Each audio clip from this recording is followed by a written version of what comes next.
कमरे में बम फोड़ देता है।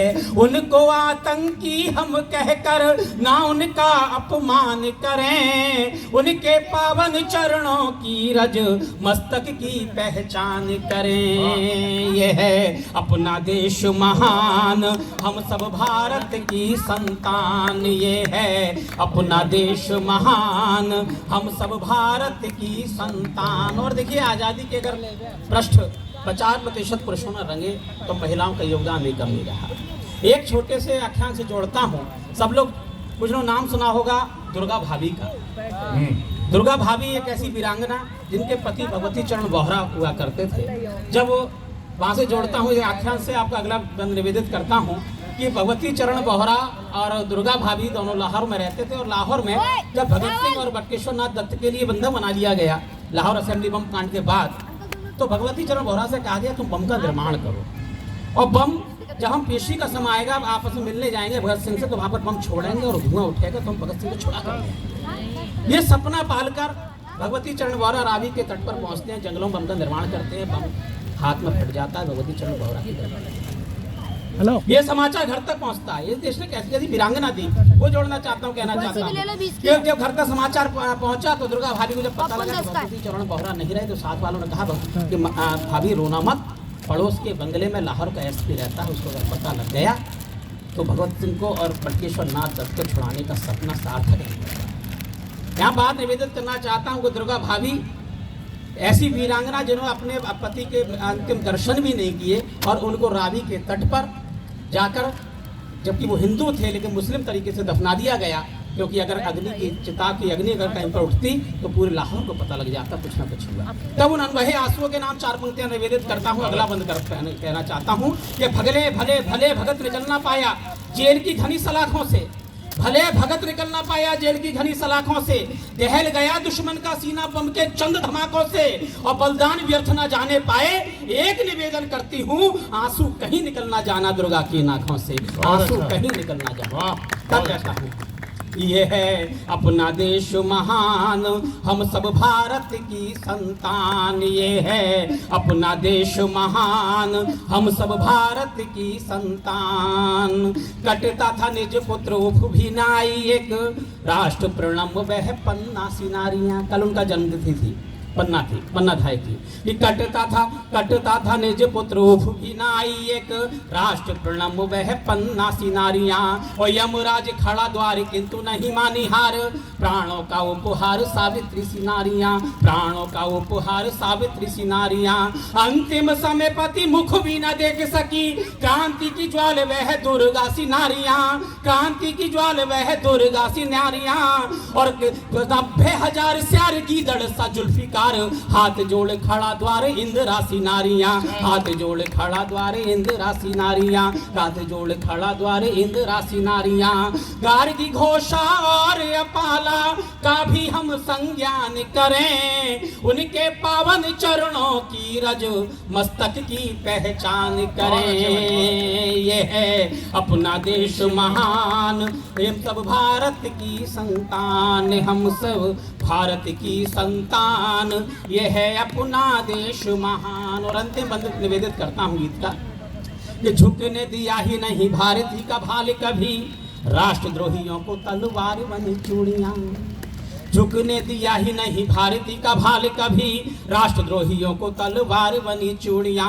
और नारी वह स्वाभिमानी दी प्यार की निशानी, हांडा जी के शीश का उपहार बनी चूड़ियां, हांडा जी के शीश का उपहार बनी चूड़ियां, हांडा जी के शीश का उपहार बनी चूड़ियां। अस्मिता पर बार करे ना अलाउद्दीन, पद्मिनी के जौहर का श्रृंगार बनी चूड़ियां, पद्मिनी के जौहर का श्रृंगार बनी चूड़ियां। और दोनों हाथ तलवार रानी अश्व पे सवार, भारती का अवतार लक्ष्मी बनी चूड़ियां, भारती का अवतार बनी चूड़ियां, भारती का अवतार लक्ष्मी बनी चूड़ियां। गार्गी घोषा और पाला जननी और जन्म भूमि का सदा सदा अभिमान करें, उनके पावन चरणों की रज मस्तक की पहचान करें। यह है अपना देश महान, हम सब भारत की संतान। ये है अपना देश महान। बहुत अच्छे, बहुत जोरदार ताली, बहुत अच्छे। ये है अपना देता हूं कि यही जज्बा रहा तो मुश्किलों का हल भी निकलेगा, जमीन बंजर हुई तो क्या वहीं से जल भी निकलेगा, न हो मायूस न घबरा अंधेरों से मेरे साथी, इन्हीं रातों के दामन से सुनहरा कल भी निकलेगा, इन्हीं रातों के दामन से सुनहरा कल भी निकलेगा। आइए चलते हैं। अक्सर कहा जाता है कि वो माया नगरी है, शायद इसलिए कहा जाता है माया नगरी है क्योंकि वहां पर तमाम सपने देखे सुने बुने बेचे जाते हैं।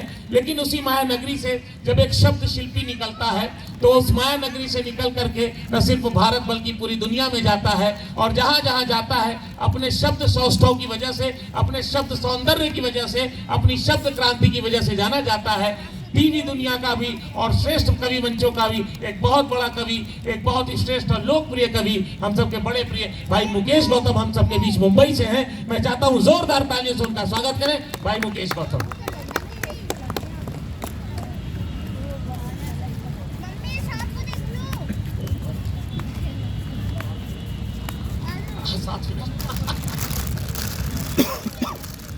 प्रणाम करता हूं आप सभी को। बहुत कम श्रोता हैं और हमें आदत वो भीड़ में कविताएं पढ़ने की है, लेकिन जितने भी लोग हैं सब अच्छे लोग हैं, बड़े मन से सुन रहे हैं। सौरभ ने बहुत बढ़िया गीत पढ़ा, बहुत बधाई सौरभ आपको, और बहुत बढ़िया संचालन आज के कार्यक्रम का श्लेष जी कर रहे हैं। मैं हास्य व्यंग का आदमी हूँ, लेकिन जिस जगह पे मैं खड़ा हुआ हूँ, जिस स्थान पे मैं खड़ा हुआ हूँ, और आज के इस कार्यक्रम की पूरी भूमि इन्होंने औज के माहौल में बदल दिया है आज के इस कवि सम्मेलन को। मैं बस बिल्कुल अपने रंग में स्वागत है। 4-6 लाइनें देश के उन शहीदों को नमन करने के लिए 4-6 लाइनें, और उसके बाद हास्य की 2-4 मिनट आपसे बात करूंगा कि आज तिरंगे के तीनों रंग, जब यहाँ आया तो देखा उधर सब कुछ तिरंगे में रंगा हुआ दिख रहा था, तो मैंने कुछ लाइनें आप तक पहुंचाने की कोशिश कर रहा हूं कि आज तिरंगे के तीनों रंग, जहां ठीक लगे वहां बजा देना, जहां मन नहीं करे वहां बिल्कुल मत बजाना। कि आज तिरंगे के तीनों रंग देते यह आवाज है, और वतन की खातिर मिटने वालों हमको तुम पर नाज। वाह वाह क्या बात है मुकेश भाई, वाह वाह वाह क्या बात है। आज तिरंगे के तीनों रंग देते यह आवाज है, वतन की खातिर मिटने वालों हमको तुम पर नाज है। मातृभूमि के लाडले बेटो आपकी वो कुर्बानियां याद दिलाएंगी सदियों तक, बनकर अमर कहानियां, और आपके दम पर ही तो सलामत भारत माँ का ताज है। क्या बात है मुकेश भाई, मातृभूमि के लाडले बेटो हमको तुम पर नाज। मैं हास्य व्यंग का आदमी हूँ, हंसाने का काम करता हूँ, लेकिन लोग होते हैं जो बिना मतलब टेंशन लेकर बैठते हैं। आप जितने लोग बैठे हैं, मैं ज्यादा से ज्यादा 5 मिनट आपके बीच हूँ, 5 मिनट आप बिल्कुल टेंशन मुक्त होकर बैठ जाइए। लोग बिना मतलब टेंशन लेते हैं। बिल्कुल भाई। मैं एक दोस्त के घर पे गया, बड़ी टेंशन में बैठा हुआ था। मैंने किस बात की टेंशन? वो बोला यार 20 दिन पहले मेरे दादाजी मरे, मेरे लिए 70 करोड़ रुपए छोड़ कर मरे। मैंने कहा राइट, फिर बोले 15 दिन पहले ताऊ जी मरे, वो भी 60 करोड़ रुपए छोड़ कर मरे। अबे मैंने कहा काहे की टेंशन है? वो बोला यही तो टेंशन है, 15 दिन से कोई नहीं मर रहा। तो लोग बिना मतलब टेंशन लेते हैं। आप बिल्कुल टेंशन मुक्त होकर बैठिए, 5-7 मिनट आपके बीच हूँ, उतनी देर आप बिल्कुल टेंशन मुक्त। स्वागत भाई स्वागत। लोग बिना मतलब टेंशन लेते हैं। एक और दोस्त है घर पे गया, बड़ी टेंशन में बैठा हुआ था। मैंने किस बात की टेंशन? वो बोला यार 1 लीटर पेट्रोल और 1 बियर की बोतल, दोनों का रेट सेम हो गया। अबे तो मैंने किस बात की टेंशन है? टेंशन क्यों ले रहा है? बोले भाई साहब कंफर्म नहीं कर पा रहा हूँ, घूमने चला जाए कि झूमने चला जाए।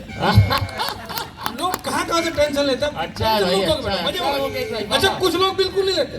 मेरे यहाँ हरदीप सिंह रहता है, हरदीप सिंह का मोबाइल चोरी करके एक चोर भाग रहा था। मैंने कहा हरदीप वो चोर तेरा मोबाइल चोरी करके भाग रहा है, उसे पकड़। अरे बोले भाई साहब काहे को टेंशन लेनी, चार्जर तो मेरे पास ही है। अच्छा। मजा लो यार, मजे लेने के लिए आए, क्योंकि जो जोर जोर से चिल्लाए वो होकर नहीं होता, बिना मतलब गुलाटी मारे वो जोकर नहीं होता। मजा उसी को आता है जो मजा लेना जानता है, मजा किसी के बाप का नौकर नहीं होता। अच्छा है भाई। मजा लो, मैं 2-4 मिनट ताली वाली ठोक कर रहा हूँ, मुझे पता चल जाएगा मैं समझदार लोगों के बीच में हूँ। बच्चे भी मजा ले रहे हैं, बहुत बढ़िया। टेंशन नहीं लेने का, लोग बिना मतलब लेते हैं। मेरे मोहल्ले में खड़ा हुआ एक लड़का जोर जोर से हंस रहा था। मैंने क्या हुआ? वो बोले कुछ नहीं, अपने पड़ोसी है ना मिश्रा जी की 200 करोड़ की लॉटरी लग गई। अबे मैंने कहा लॉटरी मिश्रा जी की लग गई, तू क्यों मजे ले रहा है? बोला मिश्रा जी का लॉटरी का टिकट खो गया। तो कुछ लोग दूसरे को दुखी देख के भी मजा ले लेते हैं। इसलिए टेंशन में नहीं रहना चाहिए, मजे में रहना चाहिए। और भाई साहब, कल का दिन किसने देखा है? आज का दिन हम खोए क्यों? और जिन लम्हों में हंस सकते हैं उन लम्हों में रोए क्यों? वाह वाह, बहुत मजा अच्छे करो मुकेश यार, भाई, मजे लेने के लिए जिंदाबाद। आए हैं यहाँ पे। वैसे भी 2 साल कोविड में लोगों ने खूब लोग दुख लिए। ओफ, ओफ, ओफ। 2 साल कोविड में हमारी क्या हालत हुई? ये हालत हुई कि गुजर रही थी जिंदगी ऐसे मुकाम से, अपने भी दूर भागते थे जरा से जुकाम से। हाँ, ये हालत हुई। 2 साल हमने इतने खतरनाक गुजारे, और इस कोविड टाइम में ऐसे ऐसे काम भी किए हम सब भाइयों ने जो काम करने से मना कर दिया था काम वाली भाइयों ने। हाँ, वाह। ये हालत हो गई थी कोविड के टाइम में। वो 2 साल हमने खतरनाक गुजारे, लेकिन हम उससे निकल के बाहर आ गए। क्या टाइम था वो, कि गुजर, क्या बताएं दर्द दिल, क्या बताएं यार। देखो 7:30 बज गए, मैं इससे बढ़िया शेर नहीं सुना सकता। शेर वेर वाले लोग दूसरे हैं, मैं तो हादसे में इनका आदमी हूँ। कि क्या बताएं दर्द दिल, किस हाल में हम जी रहे थे। गिलास था ब्लैक लेबल का और हल्दी वाला दूध पी रहे थे। ये हालत हो गई, इतना खतरनाक दौर था वो। अच्छा यार मुकेश भाई, लेकिन फिर भी हम लोग निकल के आए उसमें से। बड़े मजा लो यार, अच्छा, काहे के लिए? अब बिल्कुल। निकल के आए तो मजा लो। सही बात। आप तो भले आदमी जो कवियों को बुलाते हैं उनको सुनते हैं, वरना तो कवियों से लोग बच के भागते हैं। अच्छा, पहले किसी शहर में एक आध कवि होता था। आज तो हमारा वीर रस का भाई अध्यक्षता कर रहा है, बहुत बढ़िया, मेरा बहुत बढ़िया भाई है अर्जुन भाई। पहले किसी शहर में एक आध कवि होता था, उस कवि के नाम से शहर की पहचान होती थी। काका हाथरसी, हुल्लड़ मुरादाबादी, साहिर लुधियानवी, हम उस परंपरा के लोग हैं, उस संस्कृति के लोग हैं कि कवियों, शायरों और कलाकारों के नाम से शहरों की पहचान हुई। बिल्कुल। बाद में एक एक शहर में 10-10 कवि होने लगे। यहां तक लोगों ने झेला, एक एक गली में 8-8, 10-10 कवि होने लगे। यहां आके मामला बिगड़ा।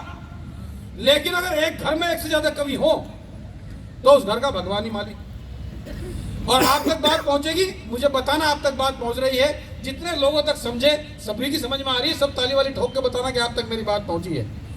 कि एक कवि और कवियत्री ने आपस में शादी रचाई। अगर एक घर में 1 से ज्यादा कवि हो, एक कवि और कवियत्री ने आपस में शादी रचाई, और सुहाग रात में घूंघट उठाते ही दूल्हे ने दुल्हन को 6 गजल सुनाई। अच्छा है भाई। देखो जी, कवि बेसिकली गरीब होता है, बाकी लोग होते हैं लेके जाते हैं गिफ्ट मिठाई।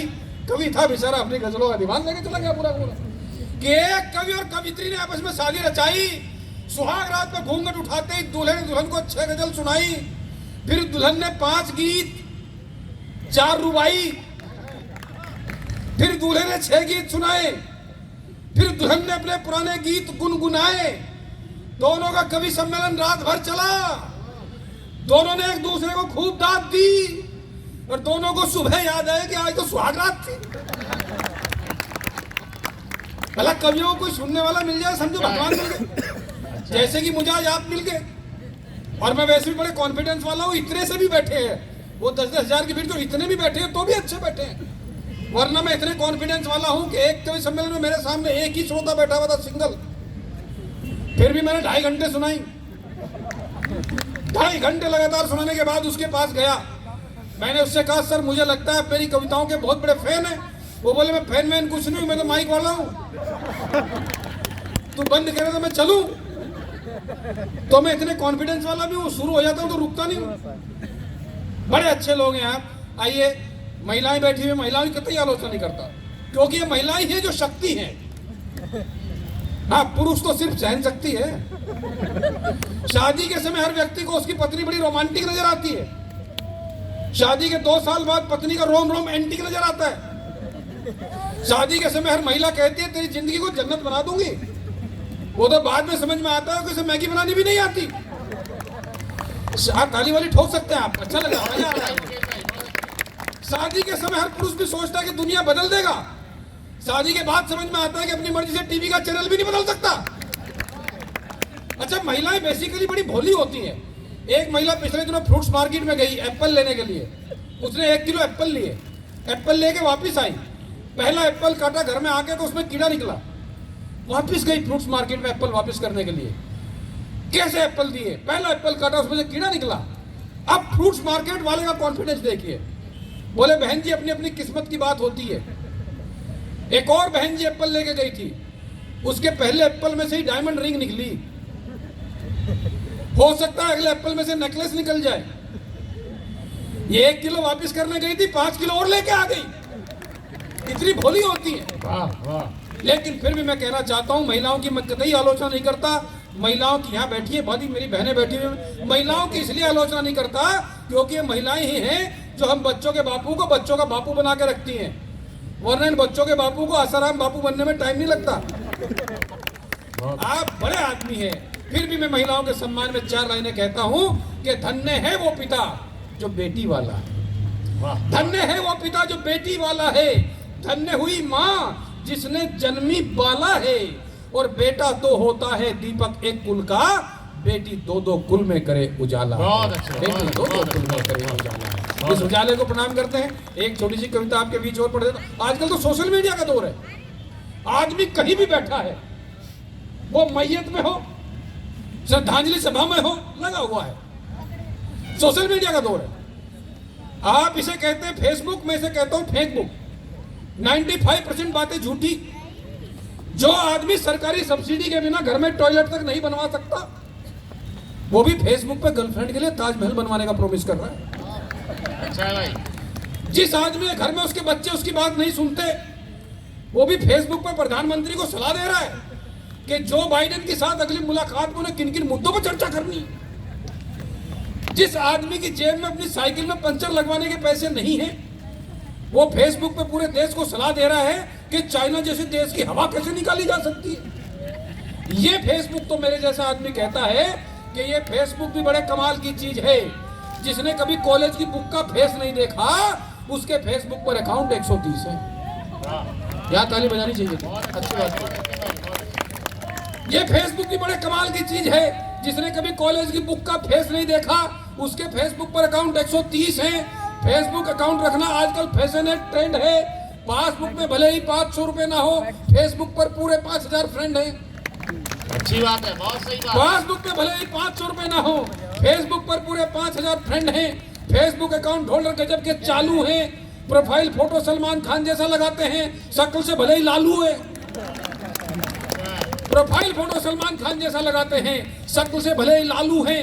फेसबुक अकाउंट होल्डर दिमाग कम, आंख ज्यादा चलाते हैं। कोई अपने बाप की मौत की खबर भी लिख दे तो 1 घंटे में 400 लोग लाइक कराते हैं। हाँ बिल्कुल सही बात। क्या पिछले दिनों फेसबुक पर एक लड़के ने अपनी शादी का कार्ड पोस्ट कर दिया। पिछले दिनों फेसबुक पर एक लड़के ने अपनी शादी का कार्ड पोस्ट कर दिया। 1 घंटे में 40 दोस्तों ने आपके जीवन में यह अवसर बार बार आए ऐसा लिख दिया। अच्छा है। आपके जीवन में अवसर बार बार आए ऐसा लिख दिया। फेसबुक पर एक लड़के लड़की की दोस्ती हुई। फेसबुक पर एक लड़के लड़की की दोस्ती हुई। दोस्ती बड़ी गहरी हुई, यानी दोनों के दोनों ने आपस में शादी करने का फैसला किया। और शादी की बात को फाइनल करने एक दिन दोनों के दोनों पहुंचे एक होटल में मिलने, और दोनों की पोल खुल गई। दोनों के दोनों पति पत्नी निकले। और फेसबुक सुनते ही मेरे 5 श्रोता आ गए। दोनों की पोल खुल गई, दोनों के दोनों पति पत्नी निकले। शादी करने का दोनों का उत्साह पल भर में खाक हो गया। शादी तो क्या करते, अगले दिन दोनों का तलाक हो गया। ये सोशल मीडिया, ये फेसबुक, क्या कहां से काम। एक दिन तो एक लड़की सुरेश भाई अपने पिताजी के पास आई। बोले पापा पापा मैं अपने बॉयफ्रेंड के साथ शादी करना चाहती हूँ। ये जो 5 श्रोता अभी आए इनको समर्पित है ये वही सुन के आए। इतनी देर से प्यार मोहब्बत देश की बात हो रही थी, वहीं खड़े सुन रहे थे। इन्हें लगा मजा, असली मजा आया। लेकिन पहले वाला भी बहुत बढ़िया मजा कीजिए। एक दिन तो एक लड़की अपने पिताजी के पास आई। बोले पापा पापा मैं अपने बॉयफ्रेंड के साथ शादी करना चाहती हूँ। बाप को टेंशन आ गई। बोले बेटा सब कब हुआ? लड़की बोली एक वेबसाइट पर हम दोनों की पहचान हुई, फेसबुक पर हम दोनों की दोस्ती हुई, स्काइप पर उसने मुझे प्रपोज किया, व्हाट्सएप पर हम दोनों ने 6 महीने तक प्यार किया। बाप भी सोशल मीडिया का बीमार। बोले वेरी गुड, अब तुम ट्विटर पे शादी कर लो, फ्लिपकार्ट पे बच्चे ऑर्डर कर दो, जीमेल पे रिसीव कर लेना, और अगर पति पसंद ना आए तो साले को OLX पे भेज देना। अच्छा भाई, ये सोशल मीडिया इसने हमें कहां से कहां पहुंचा दिया है कि जिंदगी कटने लगी है अब तो किस्तों में, और 100 ग्राम का मोबाइल भारी पड़ गया है सब रिश्तों पे। अरे मजा करो यार, जीवन में मजा करने के लिए आए, नहीं तो टेंशन तो 50 तरह के लोग लेते रहते हैं, कहाँ कहाँ की टेंशन लेके जियोगे। मजा करो, मैंने पहले ही कहा, लेकिन समय की अपनी सीमा है। बड़ी अच्छी टीम बुलाई है, बड़ी लंबी टीम है। मैं तो ऐसे मैंने पहले ही बताया बड़े कॉन्फिडेंस वाला हूँ। मैं शुरू होता हूँ, बाद में बंद करने के लिए माइक वाले को छीनना पड़ता है मेरे से। एक प्रोग्राम में ऐसे सुनाता रहा, पीछे से आगे ऑर्गेनाइजर ने मेरी शर्ट खींची, बोले और कितनी सुनाएगा। मैंने कहा माफ करना भाई साहब, मैं कविता पढ़ते टाइम घड़ी देखना भूल गया था। वो बोले घड़ी देखना भूल गया था, दीवार पे कैलेंडर तो था। तो अपन शुरू होते तो बंद नहीं होता, भले आदमी जो सुन रहे, मैंने पहले ही कहा। आइए मैं अंतिम रूप से एक छोटी सी कविता आपके बीच और पढ़ देता हूँ। कहना ये चाहता हूँ, साहब कोई बड़ा नहीं होता, कोई छोटा नहीं होता। आदमी का काम उसको बड़ा बना देता है, आदमी का काम उसको छोटा कर देता है। कहना ये चाहता हूँ, जीवन में कभी कोई आपकी प्रशंसा करे, आपको फूलना नहीं है, और जीवन में कभी कोई आपकी आलोचना करे, अपनी आलोचना को पीना सीखिए। मेरा दावा है, जिस दिन आप अपनी आलोचना को पीना सीख जाओगे, उस दिन आप सचमुच जीना सीख जाओगे। बहुत अच्छा। साहब कोई बड़ा नहीं होता, बदलाव का दौर है। बदलाव कैसा कैसा बदलाव आया, इतना बदलाव आया। पहले 2 लड़ते थे तो तीसरा छुड़ा देता था, अब 2 लोग लड़ते तो तीसरा वीडियो बनाता है। पहले दोस्तों के साथ में टाइम का पता नहीं चलता था, आज टाइम पर दोस्तों का पता नहीं चलता है। कितना बदलाव आया, इतना बदलाव के दौर में हम लोग जी रहे हैं। इसलिए कहता हूं कोई फर्क नहीं पड़ता, आप योगी हो या ना हो, आप उपयोगी हो, ये बेहद जरूरी है। जरा ढंग से ठोक कर बताओ, पता चल रहा है आपका। कोई फर्क नहीं पड़ता, आप जीवन में वेद पढ़े या ना पढ़े, आप सामने वाले की वेदना पढ़नी सीख ले, जीवन में ये बेहद जरूरी है। इसलिए कहता हूं कोई बड़ा नहीं, कोई छोटा नहीं साहब। आदमी का काम उसको बड़ा बना देता है, आदमी का काम उसको छोटा कर देता है। आदमी 10 बाई 10 की छोटी जगह पर बैठकर महान काम कर सकता है, कार्टून बना सकता है, पेंटिंग बना सकता है, रिसर्च कर सकता है, पोइट्री कर सकता है। और आदमी 1100 एकड़ के धार्मिक डेरे में बैठकर भी घटिया काम कर सकता है। बहुत अच्छे मुकेश भाई, बहुत। इसलिए कहता हूं आदमी का काम उसको बड़ा बना देता है, आदमी का काम उसको छोटा कर देता है। मैं मुंबई से आया हूं, गेटवे ऑफ इंडिया से आया हूं, और इंडिया गेट पर खड़ा हुआ कविता पढ़ रहा हूं। यमुना के किनारे बसे शहर में आया हूं और समुद्र किनारे से आया हूं। इसलिए एक छोटी सी कविता इसी धरातल पर, इसी भूमि पर 1 मिनट की एक छोटी सी कविता आप तक पहुंच जाएगी। बड़े और छोटे का फर्क कहना ये चाहता हूं, कोई बड़ा नहीं होता, कोई छोटा नहीं होता। आदमी का काम उसको बड़ा बना देता है, आदमी का काम उसको छोटा कर देता है। एक है नदी, एक है सागर, दोनों को प्रतीक बनाकर मैंने एक बात कहने की कोशिश की है, बड़े छोटे का फर्क। अब आप बहुत बढ़िया मूड में हैं सुनने के, मुझे बता देना ताली वाली ठोक कर अगर मेरी बात आप तक पहुंचेगी। बहुत बढ़िया मन से आप सुन रहे हैं। एक होती है नदी, एक होता है सागर। कोई बड़ा नहीं, कोई छोटा नहीं, आदमी का काम उसको बड़ा बनाता है, आदमी का काम उसको छोटा करता है। आप तक बात पहुंचेगी, मुझे पता है आप बहुत मन से सुन रहे हैं कि मैंने कल कर बहती हुई एक नदी से कहा, बहुत सुंदर हो तुम। जब किसी की प्रशंसा होती है, मैंने पहले ही कहा, जब प्रशंसा होगी तो फूलना नहीं और अपनी आलोचना को पीना सीखिए। मैंने कल कर बहती हुई एक नदी से कहा, बहुत सुंदर हो तुम। नदी किनारों से जोर से टकराई, मैंने प्रशंसा की नदी के निर्मल जल की। नदी ने अपने प्रवाह को और तेज कर दिया। मैंने प्रशंसा की नदी के विस्तार और गहराई की। नदी फिर किनारों से जोर से टकराई। फिर मैंने नदी से समुद्र की चर्चा की समुद्र के अथाह विस्तार और गहराई की। नदी नाराज हो गई, भला कोई मुझसे अधिक विस्तारित, मुझसे अधिक गहरा कैसे हो सकता है। नाराज होकर किनारों से टकराकर बहने लगी थी नदी।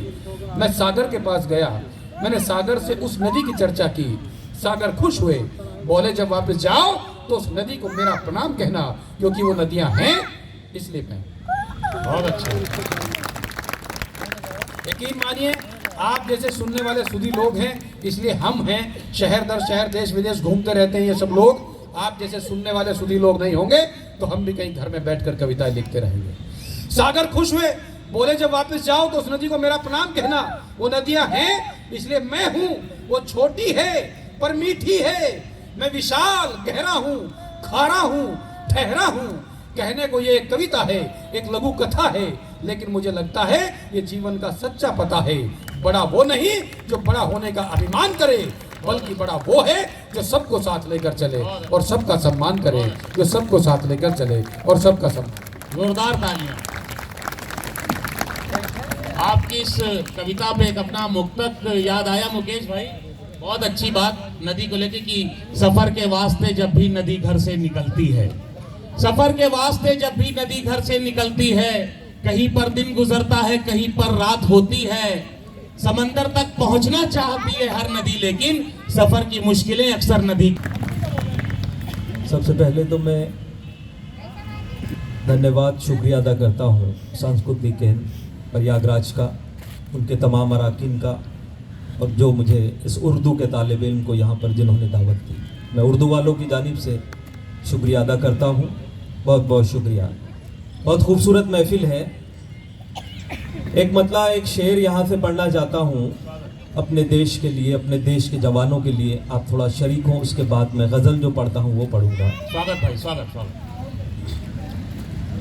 जिगर वाले परेशानी से मुंह मोड़ा नहीं करते, अच्छा है भाई, वाह।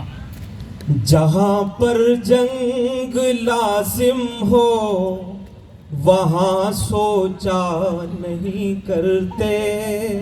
और आपकी तालियां हमारे वीर जवानों के लिए आनी चाहिए अब इन दोनों पंक्तियों में। वतन के वास्ते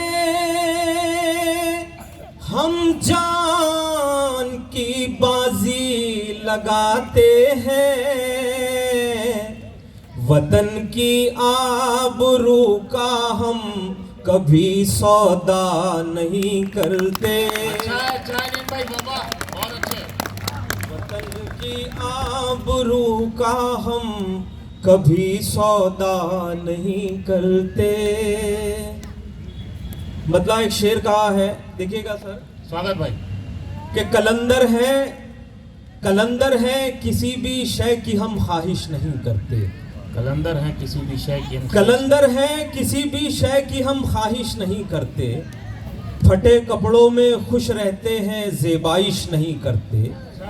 फटे कपड़ों में खुश रहते हैं ज़ेबाइश नहीं करते। कि एहसास आप तक पहुंचा रहा हूं, सरासी भी इसमें आपको सच्चाई लगे तो आपकी तालियां मुझे यह एहसास दिलाएगी कि इन हालात से या इन तस्वीरों से आप भी गुजरे हैं। कि कलंदर है किसी भी शय की हम ख्वाहिश नहीं करते। फटे कपड़ों में खुश रहते हैं ज़ेबाइश नहीं करते। जिन्होंने बाप को लड़ते सदा गुर्बत से देखा हो, वो बच्चे तो खिलौनों की भी फरमाइश नहीं करते। बहुत अच्छे, क्या क्या शेर कह दिया है, जिंदगी का सच कहा है भाई, बहुत अच्छे। नहीं, जिन्होंने बाप को लड़ते सदा गुर्बत से देखा हो, खिलौनों की फरमाइश नहीं, वो बच्चे तो खिलौनों की भी फरमाइश नहीं करते। गम जमाने से छुपाते हुए मर जाते हैं। गम जमाने से छुपाते हुए मर जाते हैं। गम जमाने से छुपाते हुए मर जाते हैं। दिल जले हंसते हंसाते हुए मर जाते हैं। दिल जले हंसते हंसाते हुए मर जाते हैं। लम्स कहा जाता है स्पर्श करने को, छूने को। कि दिल जले हंसते हंसाते हुए मर जाते हैं। लम्स को उनके खिलौने भी तरसते होंगे। ऐसे बच्चे जो कमाते हुए मर जाते हैं। भाई राजेश रेड्डी जी का एक शेर याद आ गया मुझे। रोज खाली हाथ घर जब लौट कर जाता हूं मैं, मुस्कुरा देते हैं बच्चे और मर जाता हूं। जोरदार तालियां नीचे नहीं भाई। लम्स को उनके खिलौने भी तरसते होंगे। ऐसे बच्चे जो बहुत कमाते हुए मर जाते हैं। बहुत खूबसूरत महफिल, वरना हमें ये कहना पड़ता था कि एक हिंदी की कक्षा में एक उस्ताद, एक टीचर पढ़ा रहे थे कि सत्य और भरम, और वो बच्चों से पूछने लगे, बच्चों बताओ सत्य और भरम में क्या अंतर है। तो एक बच्चा बड़ा ही मासूमी से खड़ा हुआ और कहने लगा कि सर आप हमें पढ़ा रहे हैं ये सत्य है, मगर आप ये समझ रहे हैं कि हम भी पढ़ रहे हैं ये आपका भरम है। लेकिन आपने आज इस महफिल में इस भरम को तोड़ने का काम किया है। आप अपने लिए जोरदार तालियों बजा लीजिए एक मरतबा। बहुत शुक्रिया। एक मतलब कुछ शेर यहाँ से पढ़ता हूँ, मेरे लिए वक्त एक बहुत मानी रखता है कि ज़माने के खुदाओं की निगहबानी में रहते हैं। ज़माने के खुदाओं की, ज़माने के खुदाओं की निगहबानी में रहते हैं। मोहब्बत करने वाले सब परेशानी में रहते हैं। है यहाँ मोहब्बत करने वाले, आपकी आंखों में चमक देखी मैंने कि जमाने के खुदाओं की निगहबानी में रहते हैं। मोहब्बत करने वाले सब परेशानी में रहते हैं। अजब सा हाल है अब तो हमारी फिक्र के लश्कर तुम्हारे हुस्न के जलवों की निगरानी में रहते हैं। अच्छा है भाई, अच्छा है नहीं भाई। तुम्हारे हुस्न के जलवों की निगरानी में रहते हैं। मैं जब भी जिक्र करता हूँ तुम्हारा अपनी गजलों में, रदीफ और काफिए अक्सर परेशानी में रहते हैं। अच्छा है, अच्छा है। क्या रदीफ और काफिए क्या क्या क्या बिंब दिया है यार, वाह वाह। मोहब्बत से सुनिए कि रदीफ और काफिए अक्सर परेशानी में रहते हैं। कभी खुशबू लगाती है, कभी खुशबू लगाती है, कभी काजल लगाती है। हाँ, वो अपने पाँव में मेहंदी की अब पायल लगाती है। अच्छा है यार, वाह वाह। वो अपने पाँव में मेहंदी की अब पायल लगाती है। वो जिसको होशमंदी का सिखाया था सबक मैंने, हाँ, वही अब नाम के आगे मेरे पागल लगाती है। अच्छा है। वही अब नाम के आगे मेरे पागल लगाती है। एक मतला चंद शेर पढ़ता हूँ, आपकी मोहब्बतों को सलाम करता हूँ। देखिएगा गजल का मतलब। स्वागत भाई, स्वागत। दामने इश्क को मैला नहीं होने देंगे। अच्छा है। दामने इश्क को मैला नहीं होने देंगे। ऐ मोहब्बत तुझे रुसवा नहीं होने देंगे। अच्छा है, अच्छा है। ऐ मोहब्बत तुझे रुसवा नहीं होने देंगे। अपने अरमानों की दुनिया को जला देंगे मगर, वाह वाह। अपने अरमानों की दुनिया को जला देंगे मगर, तेरी दुनिया में अंधेरा नहीं होने देंगे। तेरी दुनिया में अंधेरा नहीं होने देंगे। मैं भी कब चाहता हूँ यार ये दुनिया वाले तेरे बीमार को अच्छा नहीं होने देंगे। तेरे बीमार को अच्छा नहीं होने देंगे। एक मतलब एक शेर और आप तक पहुंचाता हूँ। देखिएगा गज़ल पढ़ता हूँ, गज़ल के कुछ शेर और आप तक पहुंचाता हूँ और आपसे इजाज़त चाहता हूँ। खूब सारी मोहब्बत से आपने सुना, मतलब मुलाहिजा कीजिएगा। देखिएगा बिलाल भाई। तिश्नगी दिल की मेरे और बढ़ाने वाले। अच्छा है भाई। तिश्नगी दिल की मेरे और तिश्नगी दिल की मेरे और बढ़ाने वाले,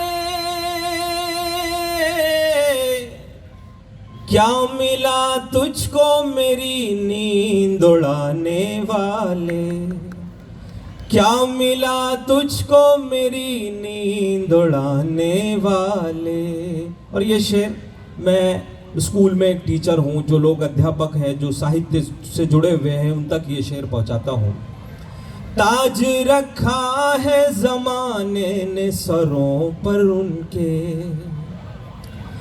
ताज रखा है ज़माने ने सरों पर उनके, थे जो उस्ताद के जूतों को उठाने वाले। थे जो उस्ताद जूतों को उठाने वाले, उठाने वाले। और ये आखिरी एक मतलब एक शेर पढ़ता हूँ और आप तमाम से इजाज़त चाहता हूँ। हर घड़ी बद हवास रहती है, गम का पहने लिबास रहती है। और मेरे तमाम हम उम्र साथियों से अब मैं शिरकत चाहूँगा, उनकी तालियों में यहाँ से विदा होना चाहूँगा कि हर घड़ी बद हवास रहती है, गम का पहने लिबास रहती है, मेरी तस्वीर उसको दिखला दो, वो जो लड़की उदास रहती